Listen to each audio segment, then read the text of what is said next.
Howdy folks, Nathan Adlin here with Mr. Truck and Ivan the Terrible. No, my name is Andre. And we're doing the top 5 trucks that we're really looking forward to driving. Now, bear in mind, these are vehicles that are either brand new or significantly updated, and in some cases... Or concepts even. Concepts that may not ever be built. And that is going to be coming up next.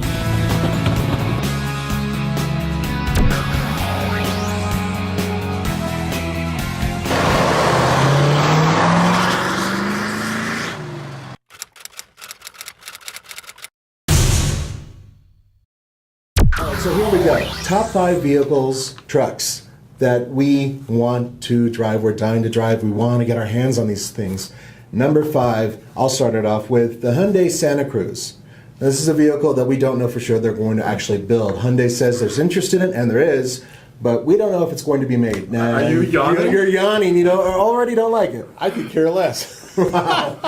Is it really a truck? Is it just a little baby Ridgeline? Well, I don't know what it is. It's kind of a baby Ridgeline, but what I like about it is there's a lot of people who don't need something like a Tacoma or a Nissan Frontier, but they need just a little bit of space and a little bit of capacity, and I think that fills the gap right there. Motorized wheelbarrow. That would work. Oh, come on. Well, but the interesting part about the smaller trucks, right, it's their price of entry too, right? Yeah. You know, you can get a full-size truck, but how do you actually undercut the full-size truck and make something smaller and useful and more affordable?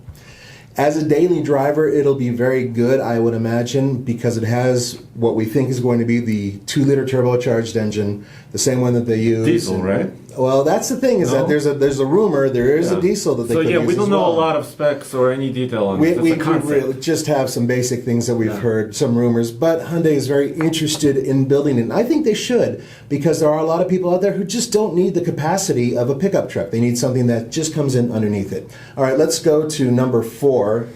Go ahead and lead that off. 2016 Honda Ridgeline.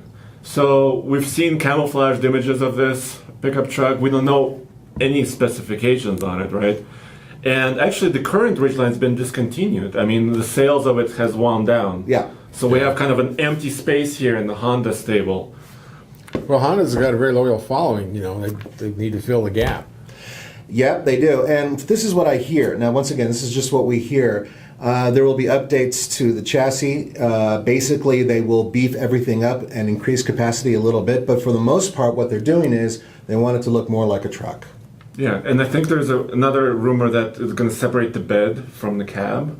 Oh, it's still going to be unibody? Is it still going to be... Because it was a full panel. Right. Yeah, it was a unibody Yeah. before. Yeah. So. Yeah. But these are rumors. I mean, we don't know a lot of information about Yeah, this. they'd be more interesting if it was a body on frame if they did separate it, because that makes a difference in what your bed does back there for how the truck rides. Yeah. Put them all Absolutely. together and your suspension's tied that But way. in order to do that, you would need an entire frame underneath, whereas in right now it's unibody, and then there is a subframe under the rear end, Right, which subframe. helps its capacity. 5,000 pounds towing with the old model. I hear that they're going to bump it up a little bit, so maybe 6,000 pounds possibly. Yeah. Well, Honda's numbers I always like, because when they figure curb weight, they figure 4 people full tank of gas instead of everybody else has 150 pound one person. Yeah, and a tank yeah. of gas. So they've got real numbers, which I appreciate. Yeah, that's Yeah, good. and so we're looking forward to it because it might be a really, really good, ideal vehicle once again to go underneath vehicles like the Tacoma and the Frontier, which have more capacity but they're more trucks. Now, speaking of that, let's go to number 3. That's something that's going to be very different. You go for it, Kent. Yeah, that's 2016 Titan should be exciting. You know, you got the Cummins diesel, you've got a factory installed gooseneck option, you've got the integrated brake controller, you got recirculating ball front end like a 3/4 ton does. So it's kind of that mid truck between the half ton and a heavy duty. So it's going to be very interesting if that gap really is a real market. Yeah, between the light duty and the heavy duty, yeah. right? If that exists, then they're really going to be on top of things. And we waited for Titan to change all these years, and this is a major change. So I'm excited about it. Yeah, it says 555 pound-feet of torque from the diesel. We have that as an announcement, and I think the base model will get the old V8. Is that what I hear? Yeah, we don't have a lot of information. We've asked Right, Nissan, tell us a little bit more, but they're still waiting. The truck should go on sale at the very end of 2015. Right. That's Yeah. what they said. That's So going to be fun to drive. yeah, so we should have like a launch event sometime in the fall. Right. So Yeah, that's an exciting entry because that is so dramatically changed. it is. I'm really because it's something new. Again, Yeah. it's between. When you get to diesel, is it really a super or a heavy duty truck? or is it the light duty? How does it fit? It's going to be interesting to see what those numbers truly are, and I guarantee you they're going to surprise a few people. Fred Diaz is there and all that, and you know how he really Yes. pumped everything up. So it's going to be interesting. But let's go to number 2. And this is an interesting one because Andre and I actually have a little something interesting to tell you guys, and it is the 2016 Toyota Tacoma. Andre and I will be going to the Tacoma event in August Yes. to cover the vehicle and to do the press event with it. Are you going to that? No, I don't know. I have not received an invitation. Sorry. So what can I say? Didn't mean to rub it in a little bit Oh, there. sorry. But the good news is, with that vehicle, we're talking about a new body, new interior, new engines, new Right. transmissions. From what I understand, they've been working on the geometry of the suspension system. So we're talking about pretty much a new truck. Yeah, but which looks remarkably similar to the current one. Yeah, Right. yeah. So- And I don't know about the design yet. It's sort of take it or leave it. I'm on the fence with that, but it's an exciting vehicle. And look, Tacoma is one of the best-selling pickup trucks ever. Yeah, they're a segment leader. They certainly, I'm not going to take any chances, but they do need to excite the sales now that we have GM involved in the mid-size class. Yeah, GM is pushing a bit with the Colorado and the Canyon. And we'll be there in August, and we'll learn everything we possibly can about this truck. Everything we possibly can. Yes. We'll hold them down, put a knife to their neck, and say, just tell us. Finally, number 1. This is a good one. It's going to take a little bit longer for this one. It's the 2017 Ford Raptor. We saw it in Detroit, Yep. and now we have this waiting period where we're wondering, what's going to happen with this. Right. We know they're testing with it everywhere. In fact, Kent, you were just telling me about them testing in the dunes and going Yeah, off-road with we just it. And Finished that. And this is what we know. Aluminum exterior, 10-speed transmission, Right, EcoBoost engine. Right. We don't have any actual numbers. Nothing's been released, but I'm pretty sure they're not going to build a vehicle that is slower or less efficient than the vehicle they're Right. replacing. They did say it's going to be more powerful than the current 6.2 V8. Yeah. So they did say that. Yeah, and that 10-speed automatic, introducing that, we know that's coming to all the truck lines, so that's going to be exciting. Yeah. Yeah, so that is definitely something we're looking forward to. And of course, we'll keep you guys absolutely up to date on those vehicles. But we have a bonus. Andre, what's the bonus? The bonus is the current topic of aluminum versus steel. There's been a lot of, more ads coming out on either GM ads, side. yeah. On either side. So we Competition. wanted to talk a little bit about this topic. Absolutely. So, first of all, if you are looking forward to aluminum, raise your hand. If you're looking forward to steel, raise your hand. I like Looking steel. behind to steel, not forward, behind to steel. If you are interested in both, raise your hand. There we go. So the reason I'm old school real quick is because steel has been out for such a long time that it's easier to work with for a lot of people. I have a feeling it's going to be a lot cheaper for maintenance and replacement and repair. And you could also hang magnets on it. Uh-huh. Yeah, try that's that. cool. Try that. Yeah, try that with That's aluminum. that's interesting. Yeah. Yes. Yeah, that's, So what's the history of this debate, Kent? aluminum, it's way back when the old trucks in the early 30s had wood spoke wheels and somebody came out with a steel wheel and they thought, well, how are we going to do that? We got tools to fix our wagon wheels. What are we going to do with the steel wheels? Oh, so it's see? kind of that Smack. thing. Yeah, he's smacking But, me around a little bit. look at aircraft, military or the civilian side.